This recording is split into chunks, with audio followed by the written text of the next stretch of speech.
பயங்கிற ஒரு வார்த்தைக்கு பின்னாடி ஒரு வாழ்க்கை இருக்கு. பயம் உடனே யாரும் பயப்படுறது கிடையாது. ஆனா பயத்துக்கு பின்னாடி பல அடிபாடுகள், வேதனைகள் இருக்கு. சரிங்களா? ஒருத்தர் முன்னாடி வராம இருக்காருங்கிறது தவறு கிடையாது. அதற்கு முன்னாடி ஆயிரக்கணக்கான பிரச்சனைகள் சேர்ந்துருக்கு. ஒரு உளவியல் நிபுணர் முறையில் நாங்க என்ன பார்க்கறோமா, ஒரு மனிதன் வளர்ச்சி அடைக்கான பல்வேறு காரணங்கள் தான் கண்டுபிடித்து அந்த காரணங்களை நிவர்த்தி செய்யறப்ப அவங்க மேல வைப்பாங்க, வளர்ச்சி அடைஞ்சிருவாங்க. அப்ப நீங்க என்னன்னா, அது உங்க குழந்தைகளா இருக்கலாம். நீங்க மெயினா உங்க குடும்பத்தை நீங்க பார்க்க போறீங்க. உங்க குடும்பத்துல ஒரு குழந்தைகளுடைய வளர்ச்சி உங்களுக்கு திருப்திகரமா இல்லை, அல்லது குடும்ப வாழ்க்கையில வந்து திருப்திகரமா இல்லைன்னா அதற்கு நீங்க சொல்லக்கூடிய காரணமோ அவங்க வச்சிருக்கிற காரணம் வேறு. அந்த காரணங்கள் அவர்களுக்கே தெரியாது. அப்ப அவர்களுக்கு தெரியாத விஷயத்தை கண்டறிந்து மாற்றம் தான் மிகப்பெரிய விஷயம். அதனாலதான் மனசுக்கான டெஸ்ட், மனசை டெஸ்ட் பண்றதுக்கு லேப் எப்ப தெரியுமா உருவாக்குனாங்க? கேள்விப்பட்டீங்களா? 1879 கேள்விப்பட்டீங்களா? எப்போது? 1879. இது வரைக்கும் மனசை டெஸ்ட் பண்றதுக்கு 48,000 டெஸ்ட் இருந்தாங்க. எத்தனை? 8,000 டெஸ்ட். நீங்க பேசுற ஸ்டைல் என்ன, உங்களுடைய தொடர்புகளுக்கு திறன் என்ன, இப்படி பல திறன்களை வந்து டெஸ்ட் பண்ணிக்க முடியும். அதெல்லாம் காஸ்ட்லியான ஒன்று. அதனால வந்து நீங்க இனிமேல் வந்து யாரு எந்த வார்த்தைக்கு பின்னாடி நீங்க இது குடும்பத்தை மட்டும் பாருங்க. உங்க குடும்பத்துல ஒரு விஷயம் நடக்குதுன்னா அதற்கு பின்னாடி 1000 காரணங்கள் இருக்கும். அந்த காரணங்களை கண்டறிந்து மாற்றிவிட்டால் நீங்கள் நிம்மதியாக இருக்க முடியும். ஓகேங்களா? அப்ப உலகத்தை உங்களுடைய பார்வையே இனிமேல் மாறி, எந்த மனிதனும் வந்து தானா விரும்பி கஷ்டத்தை ஏற்படுத்திக்கிறது இல்லை. ஆனா அவரால் முடியாதுதான். அந்த முடியாதது வந்து உடல்ல பாதிப்பா நோயா வெளிப்படும். அவ்வளவுதான். வாழ்க்கை பாதிப்பு எதுல வருது? உடல் நோயா வருது. அதீத சிந்தனை, அவங்க நிலை நான் சிந்திக்கவே இல்லையே, சிந்திக்காம வாழலாம் முடியுமா, மனுஷன் சிந்தித்தான் முடியும் அப்படின்னு நினைக்கிறவங்க அப்படின்னு சொல்லிட்டே இருப்பாங்க தவிர அவர்களுக்கு தீராத தலைவலி. அதே மாதிரி அதிகமா துக்கம் இருக்கும். துக்கத்தை வெளிப்படுத்த முடியாது. ஏன்னா நம்ம என்ன சொல்லியிருப்பாங்க, அழுகாதா அழுகாதா அப்படின்னு சொல்லி கொடுத்துருப்பாங்க. பெண்ணா இருந்தாலும் ஆணா இருந்தாலும் அழுகிறது தப்புன்னு சொல்லி கொடுத்துருப்பாங்க. அப்ப நம்ம துக்கத்தை அடக்கியது தான் தொண்டை சார்ந்த பிரச்சனைகள். அப்ப வாழ்க்கையில் நடக்கூடிய பிரச்சனைகள் தான் உணர்ச்சிகளாகவும் உடல் நோயாக மாறுது. அதனாலதான் நம்ம சொல்லிட்டோம், நீங்க மகிழ்ச்சிகரமா இருங்க. எது உங்களுக்கு தெரியலையோ அதை தெரிந்த ப்ரொஃபஷனல் கன்சல்டேஷன் எடுத்தீங்கன்னா அது வந்து வெளியில வந்துட்டீங்கன்னா உங்களுடைய ஆயுள் ஆனந்தமா நீடித்து வந்து உங்களுடைய பேர குழந்தைகளா இருந்ததா அதோட உணர்வோடு நீங்க விளையாடுங்க. அந்த உணர்வு காசு கொடுத்து நீங்க திருப்திப்படுத்தவே முடியாது. அதை விட 100 ரூபாய் எக்ஸ்ட்ரா கொடுத்தா நீங்க உங்க பேர் மறந்து போயிடும். ஆனா நீங்க நல்ல ஒரு விஷயத்தை ஒரு இடத்துக்கு கூட்டிட்டு போறீங்க, அங்க பாக்குறீங்க. இன்னைக்கு வரைக்கும் எங்க அம்மாவுடைய தாத்தா என்ன கூட்டிட்டு போற நினைவுகள் வந்து இருக்குது. அப்ப அந்த நினைவுகள் வந்து இன்னைக்கு இருக்குது. அப்ப எது எல்லாமே மறந்துருப்பாங்க, நான் மட்டும் மறக்கிறதே இல்லை. அதே மாதிரி நான் ஃபர்ஸ்ட் முதல்ல வந்து உங்களுக்கு தெரிஞ்சிருக்கும், இந்த படுக்கிற மாதிரி ஒரு டேப் ரெக்கார்ட் வந்து சரிங்களா, அதுல வந்து நிறைய பேர் பேசி கேட்பாங்க பாத்தீங்களா இல்லையா? அதை பேசி ரெக்கார்ட் பண்ணி கேட்கறது எந்த மாதிரியே பேசுது, அதெல்லாம் கேட்டிருக்கீங்களா? சோ அந்த சமயத்துல வந்து நான் +2 அதெல்லாம் படிக்கிறப்ப வந்து அந்த டேப் ஒருத்தர் வாங்கி அதை எனக்கு சின்னமா முறையாக எழுதுவாங்க. அவங்க கூப்பிட்டு நீ பேசுறாங்க, நான் பேசினேன், பேசிட்டு அவங்க சொன்னாங்க, நீ பேசுனா ரேடியோவில் பேசுற மாதிரியா இருக்குன்னாங்க. ஆனால் அது எப்ப தெரியுமா எனக்கு நினைவு வந்து, ஆல் இண்டியா ரேடியோவில் வந்து என்ன ஸ்பெஷல் இன்டர்வியூ பண்றாங்க இந்த மாதிரி மைக்கில் பார்த்து, அப்ப அந்த அம்மாவுடைய ஞாபகம் எனக்கு வந்தது. இன்னைக்கு என்னோட செல்போன்ல பாத்தீங்கன்னா என்னுடைய ஃபர்ஸ்ட் இம்ப்ரெஷன் அப்படின்னு போட்டிருப்பேன். என்னுடைய முதல் ரசிகர்னா என்னோட சின்னமான தான் போட்டிருப்பேன். ஏன்? அந்த உணர்வை சொன்னதுனால இல்லையா? இன்னைக்கு வரைக்கும் நான் எந்த மீட்டிங்ல பேசினாலும் எனக்கு கண் முன்னாடி வருது அவங்களுடைய நினைவு தான்.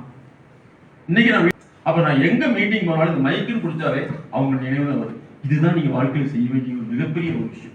உங்க குழந்தைகளுக்கு பணத்தை கொடுத்து பண்ண முடியாது. இப்ப நான் போறப்ப அவங்க சின்னமங்கிற முறையில் இருக்கவங்க எனக்கு நிறைய சாப்பாடு கொடுத்துருப்பாங்க, டீ கொடுத்துருப்பாங்க, என்ன பண்ணி எனக்கு அதெல்லாம் நினைவுக்கு வரல. ஆனால் நீ பேசுறது ரேடியோவில் பேசுற மாதிரியே இருக்கடான்னு சொன்ன வார்த்தை இன்னைக்கு வரைக்கும் நான் பேசிட்டு இருக்கேன். அப்ப நீங்களும் அப்படித்தான் இருக்க வேண்டும். அதே மாதிரி உங்க சொந்தக்கார குழந்தைகள் இருந்துச்சுன்னா அந்த குழந்தைகளுக்கு நீங்க ஒரு ரோல் மாடலா மாதிரி உங்களை பார்த்தா ஒரு புஸ்தகம் ஞாபகத்துக்கு வரும். ஒரு கவிஞன் சொன்னான், எங்க அப்பாவுக்கு வந்து ஒரு பழக்கம் இருக்குது, 100 புத்தகங்கள் தர்றேன் உங்க பையனை கூட்டினா கொடுத்துருவேன். ஏன்னா அந்த அளவுக்கு புத்தகத்தினுடைய விருப்பம்.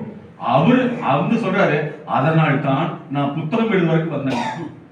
இன்னைக்கு நான் வந்து ஒரு 15 புக் எழுதியிருக்கேன், எல்லாமே இன்டர்நேஷனல் லெவல்ல. இதற்கெல்லாம் காரணம் என்னன்னா நம்ம கஷ்டப்பட்டது. இதுக்கு ஒரு காரணம் இருக்கு. என்னுடைய வழிகாட்டி என்னுடைய ப்ரொஃபசர் டாக்டர் வேதபுரி, அவர் இன்னைக்கு 110 வயசு ஆயிருக்கு. இன்னைக்கு வரைக்கும் ஃபாரின்ல கன்சல்ட் பண்ணிட்டு இருக்காரு. அவர் தான் என்னை கூப்பிட்டு இந்த உலகத்தை நீ நிறைய செய்யணும், நிறைய. என்னுடைய ப்ரொஃபசர் வந்து 1968 ஃபர்ஸ்ட் ஃபாரின்ல போய் MBA படிச்சிட்டோம். யோசிச்சு பாருங்க. இன்னைக்கு வரைக்கும் இருக்காங்க. இன்னைக்கு வரைக்கும் வெளியாட்டு பேசுறதுல ஃபாரின்ல மட்டும் டச் வச்சுட்டு இருக்காரு. என்ன எனக்கு ஃபர்ஸ்ட் சொன்னாரு, என்ன ஃபர்ஸ்ட் 25 வருஷத்துக்கு முன்னாடி அப்பதான் நான் மீட் பண்றேன். என்னுடைய இந்த துறைக்கு வந்த முன்னாடி நீ உலகத்துக்கு செய்ய வேண்டியது எல்லாத்துடைய மக்களுடைய கஷ்டம் எதனால வந்து கண்டுபிடிச்சு மாத்து, சாதாரண மனிதர்கள் மாதிரி ஆலோசனை கொடுக்காத, ஆய்வு செய்து அவர்களை மாற்றுன்னு சொன்னார். இன்னைக்கு வரைக்கும் நான் அதை ஃபாலோ பண்ணிருக்கேன். இது வரைக்கும் 5 லட்சம் ஸ்டூடெண்ட் வந்து டெவலப் பண்ணிருக்கேன். 5 லட்சம் ஸ்டூடெண்ட். இதற்கான உழைப்பு என்னோட இன்ஸ்பிரேஷன், என்னை வந்து தூண்டி விட்டவங்க. இன்னும் ஒரு செய்தியை சொன்னேன். நான் ஃபர்ஸ்ட் நான் ஒரு ஆர்கனைசேஷன் இருக்குது, அங்க வந்து ஒரு லைப்ரரி இருக்கு, அங்க போவேன். நான் இந்த துறைக்கு வந்த ஆரம்பத்தில் நான் சொல்றேன், நல்லா ஞாபகம் வச்சுக்கணும். அங்க போவேன். அங்க போனோன்னா அது கிறிஸ்டியன் ஆர்கனைசேஷன். அங்க இருக்கிற ஃபாதர் வந்து தொடர்ந்து என்ன வாட்ச் பண்ணிட்டே இருந்தாரு. ஃபர்ஸ்ட் ஒரு நாள் கூப்பிட்டாரு, நீ யாரு எந்த ஆளுன்னு கேட்டாரு. ஒரு மலையாளி. நான் சார் இந்த மாதிரி சைக்காலஜிஸ்ட். அப்படியே பரவாயில்ல, வெரி குட் பண்ணிட்டாரு. அப்புறம் ஒரு நாள் வந்து கூப்பிடுறாரு, 2 வருஷம் கழிச்சு, நான் உன்னை இடத்துக்கு கூப்பிட்டு போலான்னு இருக்கேன், நீ வரையான்னு கேட்டாரு. வர்றேன் சார். ஓகே, ஒரு நாள் வான்னு சொல்லிட்டாரு. நிறைய என்னை கூப்பிட்டு போனார். பார்த்தா ஒரு மிகப்பெரிய நிறுவனம். அங்க நிறுவனத்துக்கு இவரு கொடுத்து சான்ஸ் எனக்கு கொடுக்குறாரு. கொடுத்து நம்ம பையன் வந்திருக்கான் பேசுவான்னு சொன்னாரு. அங்க பாத்தீங்கன்னா 200 ஸ்டூடெண்ட் உட்காந்துருக்காங்க. பார்த்தா பெரும்பெரு காலேஜுடைய ப்ரொஃபஸர்லாம் உட்காந்துருக்காங்க.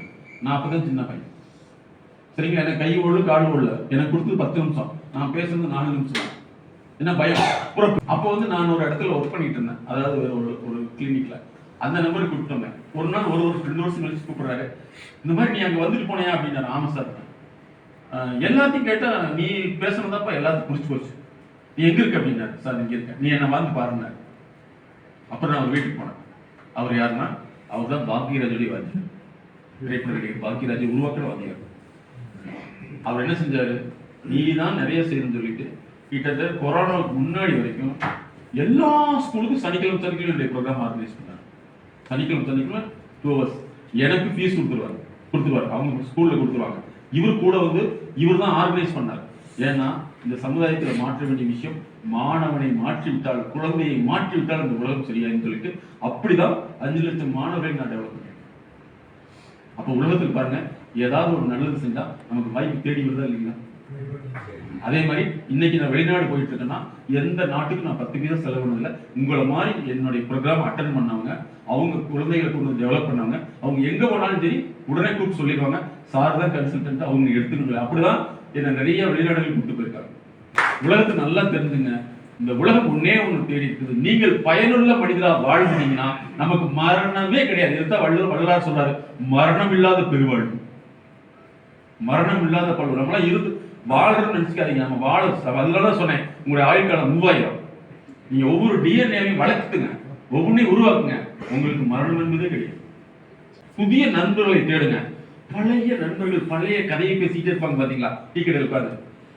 ஏப்பா எப்படி இருக்குது, ஏன் கேட்க, குடும்பத்துக்கு சீயான சண்டை, அதனால மண்டை பிரச்சனை அப்படின்னு சொல்லி அவங்க கூட சேர்ந்தீங்கன்னா, சேரக்கூடாதுன்னு சொல்லவில்லை, அந்த கதையை கேட்டீங்கன்னா உங்களுக்கு தூணும். என்ன தெரியுமா, நான் இப்படித்தான் பேசிட்டு இருந்தேன், மகனும் பார்க்கல, மருமகன் பார்க்கல, மருமகன் பார்க்கல, போட்டு ஆட்டோட தீ போட்டு வந்தேன், நீயும் திட்ட வேண்டியதானே அப்படின்னு சொல்லி நமக்கு என்ன செய்வாங்க.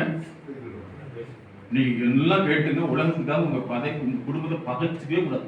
எப்பவுமே மனித இயல்பு, தப்புன்னு சொல்ல வேண்டியது. அவர்களால் அடுத்தவருடைய வளர்ச்சியை எடுத்துக்க முடியாது, தாங்க முடியாது. அதனால வந்து அவர்கள் நம்ம தப்பு சொல்லக்கூடாது. நம்ம என்ன செஞ்சுக்கணும், நம்மளை மாற்றிக்கணும். அதே மாதிரி ஒவ்வொரு பெண் குழந்தைகளா இருந்தாலும் சரி, ஆண் குழந்தைகளும் சரி, திருமணத்துக்கு முன் இந்த ப்ரீமேரிட்டல் கன்சல்டேஷன் ஒன்று கொடுத்துட்டீங்கன்னா அந்த குழந்தைகள் குடும்ப வாழ்க்கையை சரியா புரிஞ்சுக்கும். புரியலன்னா கூட அடுத்த விஷயத்தில் வெளியில வரும். இன்னைக்கு நாங்க பார்க்கறது பாத்தீங்கன்னா அதிகமான ப்ராப்ளம் இதுதான். படிப்பு வேற, வாழ்க்கை வேற. நல்லா தெரிஞ்சுக்கீங்களா, படிப்பு வேற, வாழ்க்கை வேற. இப்ப நான் ஸ்டூடெண்ட்டுக்கு வந்து ஹியூமன் இன்டெலிஜென்சி உருவாக்கிட்டு இருக்கோம். என்னது ஹியூமன் இன்டெலிஜென்சி? அது வந்து செயற்கை நுண்ணறிவு. நாங்க உருவாக்குறது இயற்கை மனித நுண்ணறிவு உருவாக்கிட்டு அந்த குழந்தைகள் வந்து தானா படிக்க வைக்கணும், டியூஷன் போகாம தானா அது ஜெயிக்க வைக்கணும், தானா உருவாக்க வைக்கணும். இப்படி கொண்டு வந்துருக்கோம். நீங்கள் வந்து நம்ம சொல்றதை வந்து யாருமே கவனிக்க முடியாத சூழ்நிலை இருப்பாங்க அப்படிங்கிறத நம்ம புரிஞ்சுட்டோம்னா இனிமேல் நீங்க யார்கிட்ட பார்த்தாலும் உங்களுக்கு கோபமே வராது. இனிமேல் நீங்க புரிஞ்சுக்க வேண்டியது வந்து நீங்க சொல்றத காதை ஓப்பன் பண்ணி செய்வான்னு தெரிஞ்சுக்காதீங்க. அதே மாதிரி இன்னொரு முக்கியமான விஷயம், ஒரு மனிதர் ஒரு செய்தியை புரிஞ்சுக்கிறதுக்கு, புரியுதுங்களா, 0.02 செகண்ட் தேவைப்படும். ஒண்ணு இது வந்து இப்ப குறைஞ்சதுனாலதான் நிறைய ஆக்சிடென்ட் நடக்குது. 6 நிமிஷம் மட்டும் நடுவுக்கு தான் போறேன். ஆமா, கரெக்டுங்களா? அப்ப என்ன அர்த்தம்னா கேட்கும் திறனும் இல்ல, புரிந்து கொள்ளும் திறனும் இல்ல. சரிங்களா? ஆனா நீங்க எல்லாம் லக்கி, ஒரு தடவை சொன்னா கூட புரிஞ்சுக்குவீங்க. ஆனா இப்ப இருக்கிற ஸ்டூடெண்ட் பாருங்க, நிறைய பேர் எங்கிட்ட கால்ஸ் வந்து 1000 தடவை சொன்னாலும் படிக்க மாட்டீங்க. ஆனா சொல்லாமையே நடிக்கிறான் படிக்கிற மாதிரி இல்லையா? செல்போனை கொடுத்தா ஃபுல்லா பாக்குறான். அதாவது நல்லா தெரிஞ்சுங்க, ஒரு ஒரு குழந்தை வந்து ஒரு கெட்ட விஷயத்த என்டர்டைன்மெண்ட் பழகி இருக்கு, 10 இருந்து 20 தடவை செஞ்சா போது அது பழகிடும். ஆனா நல்ல விஷயத்தை கொண்டு வரதுக்கு வந்து 400 முறை தேவைப்படும். எத்தனை முறை? 400 முறை. அது கெட்ட விஷயத்துல போயிடுச்சுன்னா அதை நாங்க வெளியே கொண்டு வரதுக்கு 800 முறை தேவைப்படும். யோசிச்சுங்க எவ்வளவு தூரம் சொல்லிட்டு.